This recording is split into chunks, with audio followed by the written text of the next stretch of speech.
हाँ ए हाई का रे hair removal cream. Hair remover माने का होई? ई बाल निकालने की क्रीम हो। माने बाल ना निकलबू तो भालू हो जाबू। आए पैसा हतनिए मुनी बता काका दी है। चल चल चल हैमर मम्मू मुबर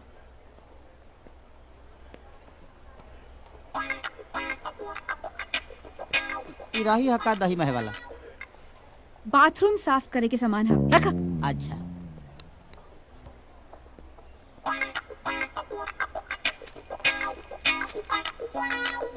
हाँ अभी रुई का हुई रे? ई रुई हो त का हो? कोरोना काल चल रहल बा ना, हाँ। त ई मुंह पे लगाई हो, मास्क बना के घूमियो। अच्छा इहो ठीक बा।